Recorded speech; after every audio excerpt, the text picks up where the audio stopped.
So hello everyone and welcome to the WildTrax Phase 8 release webinar being presented by Cassie Stevenson. Cassie is the Senior Wildlife Camera Coordinator with Biodiversity Pathways, a national subsidiary of the ABMI that collaborates on environmental monitoring beyond Alberta's borders. She oversees remote camera operations in WildTrax, including internal and external data intake, ongoing platform enhancements, and the development of standards and protocols for managing and analyzing remote camera data in WildTrax. When she isn't helping WildTrax users get the most out of their sensor data, you can also find her supporting collaboration and data integration as the coordinator of the Alberta Remote Camera Steering Committee and Alberta Remote Camera Community of Practice. So take it away, Cassie. Yeah, I really nailed you with the tongue twister there. So thank you for that great introduction. It was sort of a bit long, but yeah, I'm Cassie Stevenson. It feels a little awkward if I don't at least introduce my name. But I've been lucky enough to be involved with WildTrax development for the last, I would say about a year now, in particular relating to the remote camera side of the database, or the platform, sorry. And so that's, of course, what I'm here to chat with you about today.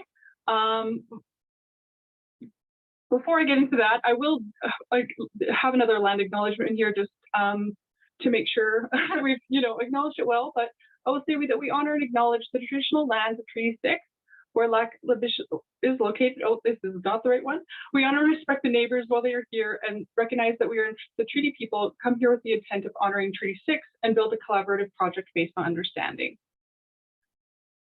So just to give you sort of a roadmap of what we're going to go over today, just because some folks might be a little new to WildTrax or not as familiar with it, I'm going to sort of integrate a little bit of an overview of what WildTrax currently does for remote camera, but then also sort of talking about all of the new developments. So we call this Phase 8, and we're calling it also Phase 8.1 because there was just too much to fit into one phase. So there'll be a few of these items that will be released in the next few weeks. But mainly we were focused on enhancing camera project settings. This includes a customizable tagging form in the project settings. We'll see that a lot more later. A lot of new tagging field options. Automated image processing using the new MegaDetector version 5. We also implemented a preliminary version of MegaClassifier, so version 0.1. We've enhanced the upload process as well. And we'll be soon implementing the ability to upload what we're calling image list data or tabular data, essentially your CSV files that are not associated with actual images for those who don't want to share their data for whatever reason. We also improved the tagging interface, making it a little bit easier for folks to tag. And we went through a report standardization process for all the project types within WildTrax. So just to point this out really quickly here, just in case you're not familiar with the platform, if you're interested in what's happening in terms of development, you can just click on the development tab in the resources section of WildTrax, and it'll give you sort of an overview of what was previously done and sort of some upcoming plans. So what is WildTrax? Well, WildTrax is an online platform for storing, managing, processing, and sharing your environmental sensor data. WildTrax can handle remote camera data and also ARU data, and additionally accommodates point count projects. In terms of what WildTrax can do for you, well, the core functions of WildTrax are mainly these objectives to manage all components of environmental sensor and biological data, all the way from the field metadata to the media for your species observations. We want to store it safely and securely while still ensuring that it's accessible for users. We also want to support processing of sensor data to a high degree of quality and integrity. We also want to support sharing of this environmental sensor data with other WildTrax users, collaborators, or the public, and supporting others in discovering data in their study area or throughout WildTrax. So I want to touch on some of the data structure because it can be a little confusing for folks. So I'm just going to kind of lay this out in a little bit of a diagram. But mainly, so firstly, organizations are the top of the sort of hierarchy, if you can think of it that way. And organizations represent a group of users who collect data, design and publish projects, manage equipment and locations. So like I said, this is where in WildTrax, all of your equipment's managed. This is where you're managing your locations as well, which are the physical, geographical places at which sensors were deployed or biological data was collected in case of point count. Visits as well, which is when you have gone out to collect your sensor data or deploy a sensor or complete a point count. And then deployment data kind of comes in a little bit separately, and then that's grouped into projects. And so I want to be really clear about this because, like I said, it can be a bit confusing because a lot of this stuff is managed more at the organization level, mainly for maintaining that ability to manage and privacy constraints or just managing your data in general. But then sort of this like entity of a project being sort of like a purposeful grouping of media and metadata that you're using to answer a specific question or deploying with a specific study design. So it's sort of like a subset of data from under the organization. And the projects are where you will process your image sets and share your data with others. Here's a bit on data privacy here. This is the big one. Most folks are concerned with data privacy. So I'm just going to go through this in like a really high level way. Don't worry, we're not going to get into all of these. But there's different data privacy settings at different levels of information. So we'll kind of talk about these a little bit more, but at the organization level, we'll talk mainly about membership types here. And so membership types in WildTrax sort of said admin and read only. And so you can have an organization admin, and you can also have project admin, and you can have organization read only, and you can have project read only. And they differ a little bit, but essentially they're sort of like a very similar level of access. But for organizations, the admins can sort of essentially add or manage users, equipment, locations, visits, projects, media. And then the read-only members can essentially view all of that information. And we're talking organization here. And because organizations are linked to locations, we're going to chat about these first. Location visibility is kind of a confusing one. I like to point it out too. It's a good privacy option that allows you to hide your locations and data from other users who are not part of your organization or project that the location belongs to. And location buffering is another way too to sort of mask sensitive locations. And you can do that by either entering the actual locations on the landscape and asking WildTrax to provide essentially like a random location within some sort of buffer, depending on what you specify as a buffer radius. Or if you've already done that, you're really concerned about this, the spatial locations being shared, you can enter pre-buffered locations and indicate that and indicate the buffer radius is provided. Opposed to like an annealing process or something. Sorry, can you mute? I'm not sure who that is, but.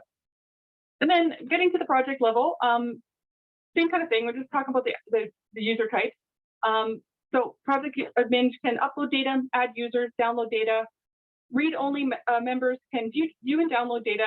They cannot add users or upload data. Essentially, the read access, they can only really edit things that they've been assigned to. So I just want to make sure that's laid out pretty clear. So then looking at the platform here, I want to just point out the main headers if you're not familiar with it. This is sort of like an About Us section, open data, all of the policies and sort of legal documents are here. This is a big one I want to point out because there's a lot of great resources here, and I don't always know that it's apparent for folks. So I just want to point out, especially the guide, and just so you know, it's receiving a big facelift right now. So you should be seeing that in the next few weeks. I can't really tell you exactly when, but the new updated guide will be out soon, so you can access it here. And then this is also where you're going to discover data. We'll talk about that a little bit more later. And this is where you can access your organizations, your projects, and download your data as well. Whoops, sorry. So to get to this part where you're logged in, you first must create a project, or sorry, let's create an account. But this is essentially the steps that the simple steps you need to follow to use WildTrax. Firstly, creating accounts. Create or join an organization. If you can, request access to another organization, or perhaps you're going to create a project or participate. Well, you'll have to participate in a project story, but you don't necessarily have to be an organization member to participate in a project. Ask me about that later if that's confusing. Upload data yourself or ship it off to WildTrax to have us upload it, or process your. And then next thing, process your image or sound data in the online interface. download, review, or share your data anytime, anywhere. But this is just kind of give you a look of how the organizations look in WildTrax. We're not going to go through this in too much detail, but essentially once you've logged in and created an account, if you are you have access to a certain organization, you'll see a list here essentially. There may be organizations that you're not necessarily have admin access to, but you can also toggle this to see only your organization. Sorry, words today. And then pointing out some of the key things here at the organization settings. This is where your storage location, so where your media is stored itself. This is also where you can manage location reports. So this is a really great way to be able to share information with stakeholders without giving them full access to the organization or project. Essentially, just provides like a little link for a specific location, and that person can then come in and see all the data associated with that location. It's pretty slick, but this is an organization level setting. We kind of talked about the location buffering already, but this is sort of where a lot of the data privacy options exist. That is at the organization level. And this also includes human face blurring. So I just want to point out too, this is some of the new features here already. There's now access or ability to choose how you want to blur them. So if you like everyone to, the human images to be blurred for everyone, if you want them just to be blurred for non-admins or anonymous users. So that's a new feature as well. And then as well at this level, this is where you manage the data access request. So getting into that, one user type we didn't really mention before because it was a little less related to sort of the heavy data privacy stuff was the PIs. So these are the folks that you put on, are essentially responsible for managing access requests related to the organization or projects. So you have a primary and secondary, and these don't show up right away until you've actually created the project, and then you'll be able to enter this information. Okay, so projects again, we're kind of breeze through this because I think we kind of went over it, but essentially projects are used to implement study design. This is where you will upload your images, your image sets, and process them as well, and share data. Just a reminder, the project administrators really are the ones that control access. So who is able to, have admin or read access to the project itself. Again, just trying to separate these two things because they are two different types of access. And then project publication. So I want to touch on this a little bit. Active status is essentially used if you're, still processing your data, you haven't quite finished it up yet. Test only is like, this is not going to be published. I'm just sort of checking out the features of WildTrax. And then there's a variety of published options. And so something that's super important to realize is that if you don't publish your project, your data will never be viewable on Data Discover if you would like it to be. Essentially, that's like the final step. And I think a lot of folks sort of miss that. So I just wanted to point it out that it's really a key thing to manage in the project setting once you're finished processing.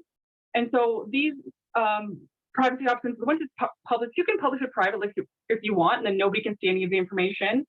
You can make it completely public, which is great. Maybe you just want the map in a report to show. You don't really want someone to have access to like everything, or maybe just the map only. So there's a variety of different ways that you can publish this information with still maintaining data privacy in different combinations. Again, very similar interfaces of organizations. So list of projects, being able, too fast, being able to toggle which projects are yours. You'll see some project information as well in the header, just sort of summary information. But going to create a project, so just jumping back here just to remind you, this is now we're getting into more of the new stuff. Thanks for bearing with me if you're a WildTrax user already. But here we're going to dive into the new development for phase 8. So these are the camera project settings as it stands. What we've done here is we've added a lot of new tagging options and really created this customizable tagging form. So this is in your camera project settings. And what's good to know is that you don't have to fill these fields if you don't want to. You essentially choose them if you would like them to show up in your tagging form. You can remove them if you haven't tagged anything already in WildTrax.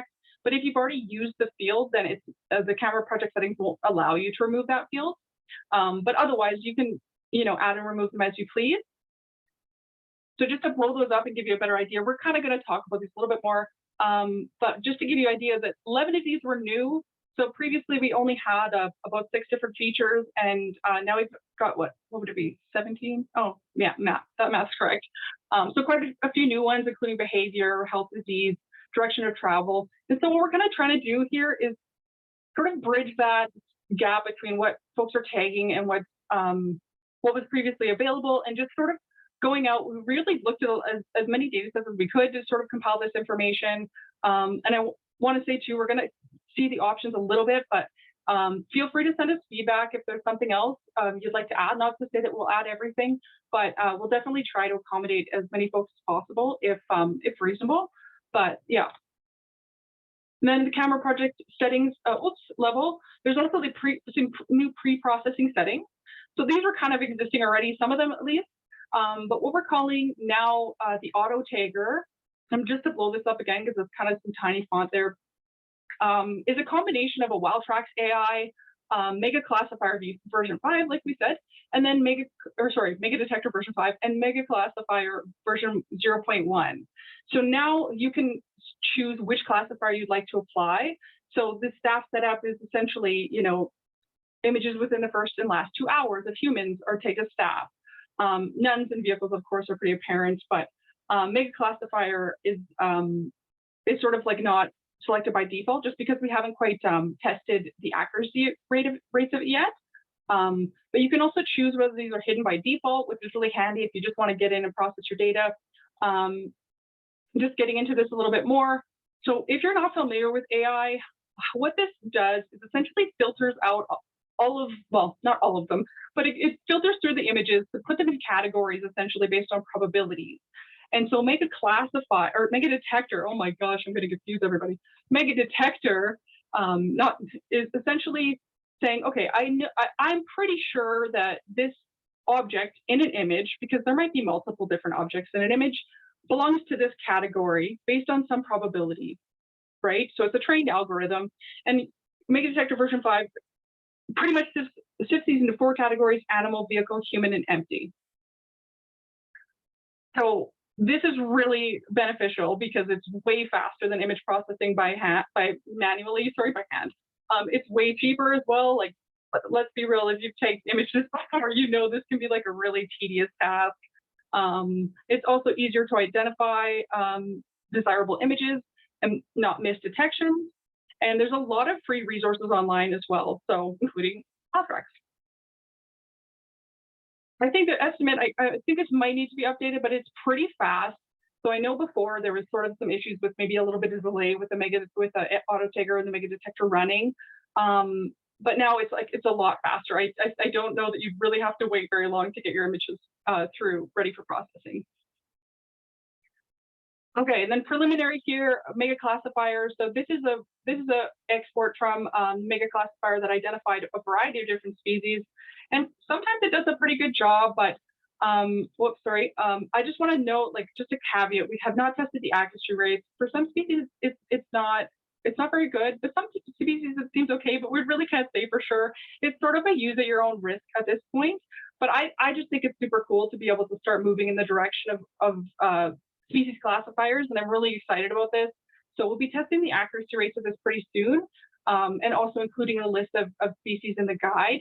But just to give you an idea of some of the species classifications that occur that are more relevant to Albertan folks and Canadians, but there were a lot of different classifications. So again, we have to test some accuracy rates before we can really sort of have these suggestions on default probabilities or species to include. But for now, it's implemented and it's pretty cool. So check that one out. Okay, jumping back to the camera project settings here. Just want to touch base, on some of the old features. So this is a series gap. This is going to affect how your images are viewed later in the series view in the tagging form. So this essentially breaks up images into a sequence and says, okay, I saw coyotes or haven't seen a coyote for, I don't know, if it's 120 seconds, it's maybe 5 minutes. Okay, now that's a new series. Essentially, if the coyote comes back, within that time, then it's in the same series, and so that can really speed up the tagging process. And you'll see that a little bit more. So this is a new feature, the default bounding box display threshold. So of course, this is associated with the classifiers. So this is just a default to be able to say, okay, when I open up an image set, what am I going to see in terms of bounding boxes? It is adjustable. And then showing time-lapse images by default. So this has confused a few folks in the past where they're sort of like, why doesn't my image count match up? But it's usually because the time-lapse images were filtered out automatically. So that's now a new option that you can select in the project settings. Again, project status is this is managed at the camera project settings level. Nothing new. Okay, so this isn't new either, but I want to point it out for folks that might not know. So once you've created a project, essentially you're going to assign project species. So on the right here is your project species list. And so this is sort of to pare down the giant list of species, like there's like more than 4,000 species in the database, and just pick the ones that are relevant to you or the ones that you tag most often. If your species list is on the right, you can add species as needed, you can remove species as needed. Same sort of concept applies as the camera project settings, where if you use that species, you can't remove it, but if you haven't used it yet, you absolutely can. You can also select a preset list. So this is really nice if you don't want to go through and be like, okay, which species do I have, and do that whole thing. There's individual species or preset lists. And how this works is you can choose essentially by location. So if I go in here and say, whoops, all camera species, I can pick by Canada, Alberta, or spatial location. And then once I do that, it'll pop up a list of species that are relevant to my selection. So I think that's pretty cool, and it's pretty nice to be able to sort of pare that down. I can say that for sure. But you're probably familiar with that if you're a WildTrax user. So before we get into the tagging itself, I want to talk about the uploads. So some of the new stuff that we've done with the enhanced upload process is still through the manage button. So if you're not familiar with how that works, it's just essentially once you're in the image set view, there's a manage button on the right. It's really where a lot of things happen. So pay attention to that. This is where you're going to essentially upload images. So once you go to upload images, you see this it's sort of changed a little bit. The level in the folder structure is still kind of the same, but now we'll allow multiple image sets to be uploaded from the same location and splitting deployments up based on subfolders. So if you went out and you deployed one camera repeatedly, and so they are different deployments, as I would call them, and they're all housed under a location, now you can batch upload those, and they will separate out, which before they wouldn't. And if there are sort of the pesky Reconic subfolders, those should all merge together so that, the 100 media subfolders that occur if you collect more than 9,999 images in a subfolder.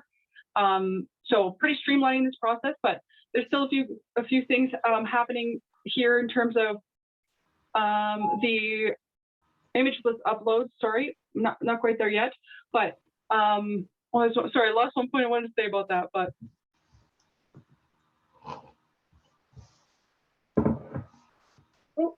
it's gone. Sorry, maybe it'll come back to me.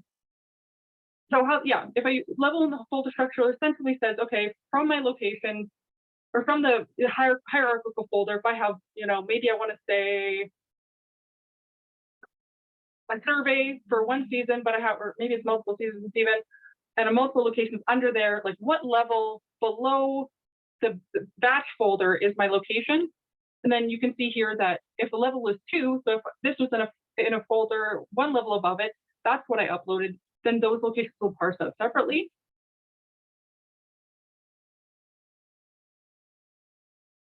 And then, so soon you'll be able to upload this is a phase 8.1.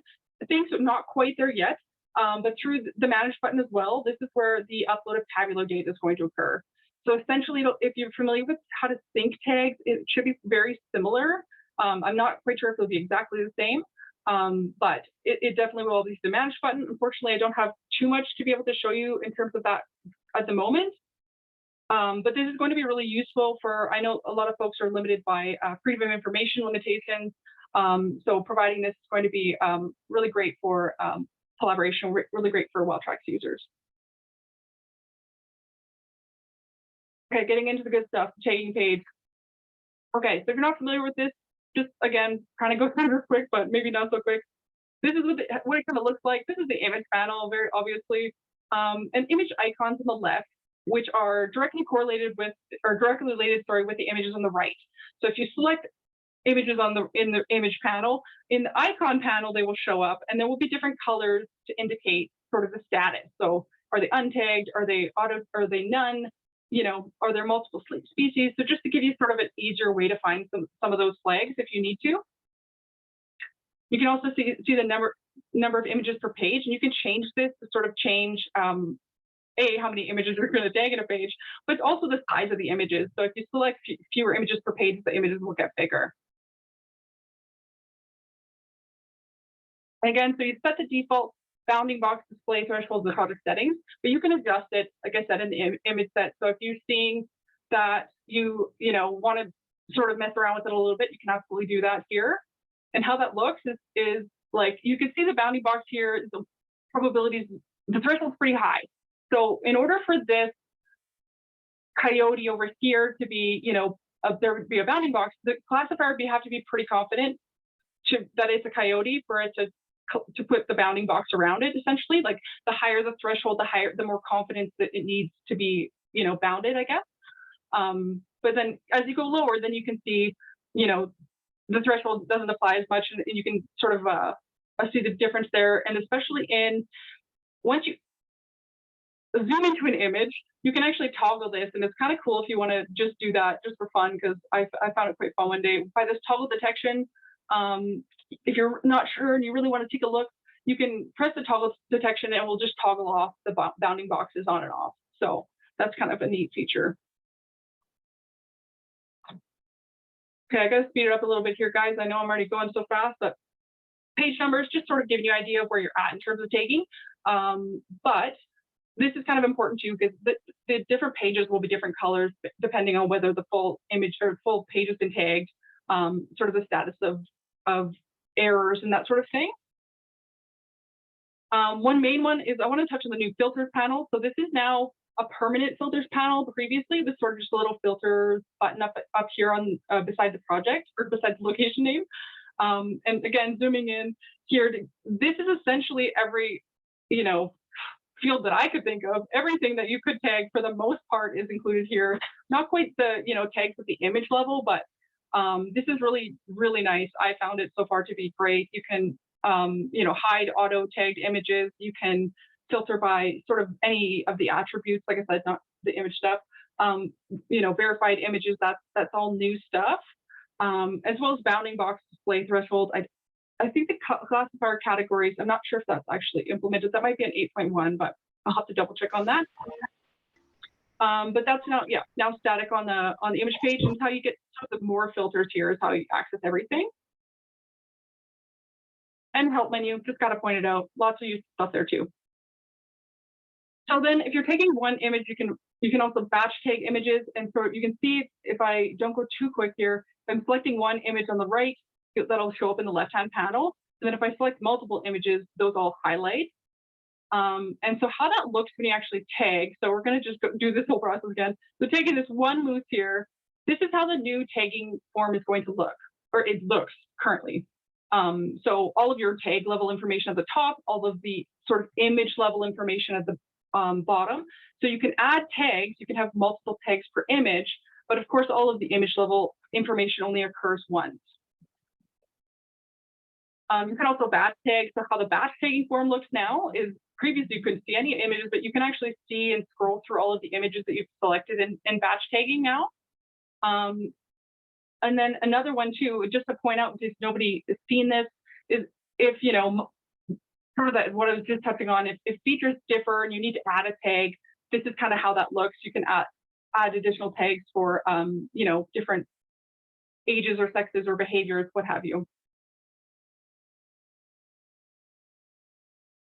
Okay, and then quickly, the series view here. So that's what I was kind of talking about with project settings. This is the threshold that you've determined is going to, dictate how the series will be defined. So you can see here that this is the project default, whatever I had it in the project settings. And then there's currently 15 images in this series. So every image that occurred with the time between 120 seconds, so 2 minutes. And talking a little bit more about the tagging field options. So we're going to breeze through this. I got a little trigger happy on the animation, so bear with me. But these are all kind of pop-down menus now. Just want to point out a few that are actually a one-to-many field, so you can select multiple. So, you know, if you have, sorry, a certain behavior or health or disease status that you'd like to indicate, you can select multiple for those. We've included this direction of travel. And how that works is essentially like, if you could imagine the camera is a clock and the camera is always facing 12, what direction is the individual traveling in relation to that? So if I'm facing 12 o'clock, on my right would be, oh my gosh, 3 o'clock. So that's kind of how that works. Code colors as well and attributes are both one-to-many fields. And then we also included some time attribute or time tracking fields. And this is sort of a combination field. There's a little bit of a typo just in my slide here, but it's essentially saying, okay, is the antler time symmetrical? Like what's the location? And then, sorry, oh my gosh, attribute is symmetrical. It's supposed to be typed, so it's supposed to be left, right? No, that's right. And then it's sort of your accuracy of your count. So you're going to have a count. How many times are there? Where were the times? And how sure are you of the accuracy? And that comes out in the report that's like a combined field. Has a GPS collar, or this also can be used for on or off leash. That's sort of how we defined it is either or. And then has ear tag. We've added, this is all new features. Needs review, that's not new, that's the old one, but interacting with human feature is new as well. Just note there are some interacting sort of more investigative behavior type things in components in behavior to include those types of fields. But we had some feedback that this one specifically was highly valuable. Field of view, so this is essentially classifying images that are not, I'm not going to define this here, actually. I think most folks here know how to use WildTrax. If you're not sure what how field of view works, just send me an email and I can explain it to you. I think we're going to run out of time here. So snow depth and water depth, this is new as well. So this is essentially image level information, snow presence. This one is just same old. It is nice. So PR images, something just to flag to, you know, bring back, find later for whatever presentation you're creating. Fire presence and camera malfunction, which does differ from field of view. I guess touching on this for folks that might not know, species verification is essentially what happens when all of the images have been tagged. They're observed a second time in what we call species verification to confirm the correctness of the tags as a double observer technique. And so when these images are reviewed, it's done by species, of course, instead of by image set. And the species is displayed at the top. And these are not tagged image by image, but it's sort of like screening through the page and then verifying the entire page. So it can be quite a faster process, but that's sort of the second step in terms of tagging. Okay, data download. So once you've done all that, you've processed your images, you're ready to download your data. Exciting. You're going to click on data download. You're going to choose the sensor type, cameras, because you're here, and filter for your project. You can select multiple, but you will get different reports for reports for each project. They won't be combined together in one report, unfortunately. And this is what you're going to download. Okay, so there's a lot of new reports here, and don't worry, we're going to kind of touch through this a little bit. Sorry, it's a little blown up, but we're going to talk about these. So these are all the reports that are available and will be downloadable very soon. I think phase 8.1 in the next couple of weeks. So how this works, essentially this is part of our data standardization. So this abstract is sort of like the summary of the project. The main report, this is what, it's like kind of an all-inclusive combination of fields that really seems to be what users want will use, but it's not really exactly always, you know, tag level information or image level information. It's sort of a combination of all of them. And those are essentially, we standardize these in terms of content, terminology, and field codes. They're not exactly the same, but all of the codes are at least for all area use point counts and cameras.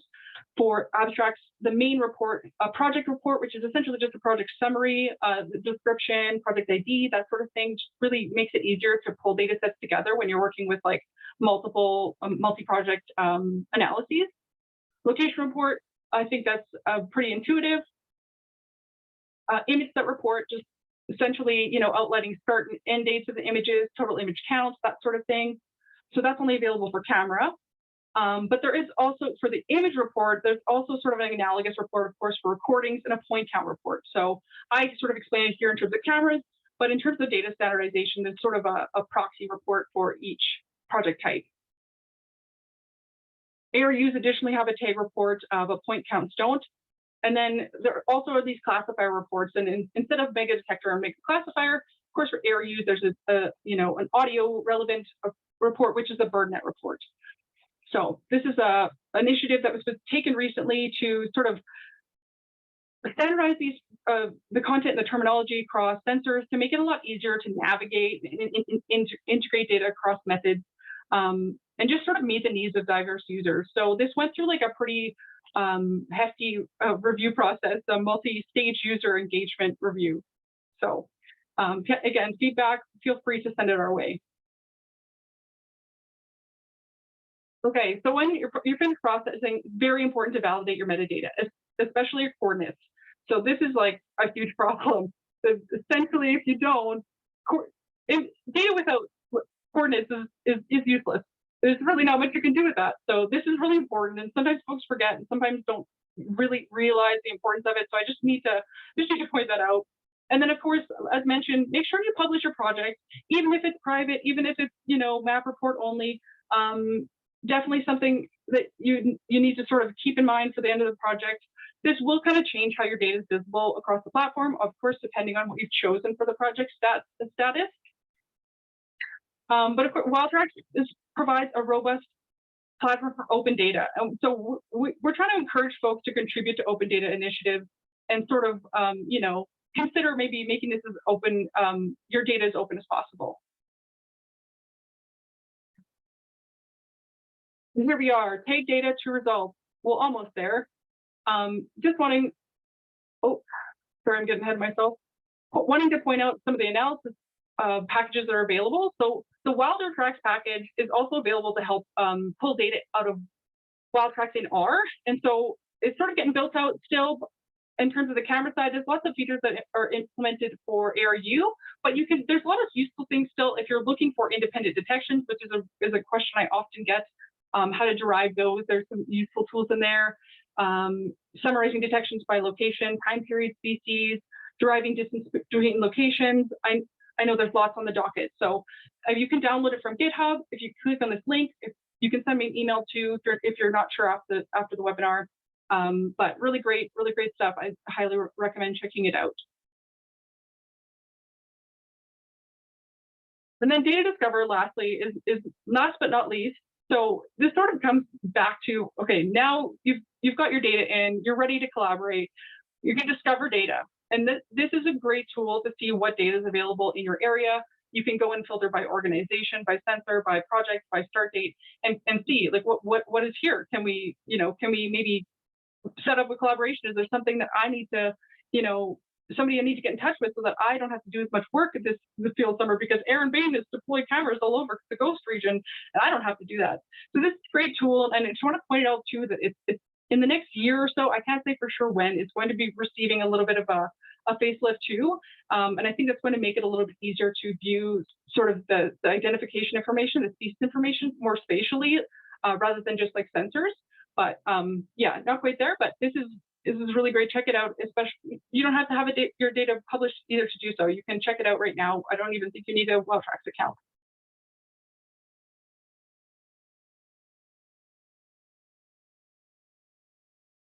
Okay, so this is also the new website that I kind of mentioned and alluded to in terms of the guide, but the sort of WildTrax is getting a facelift. You can see this beautiful box sort of displays this.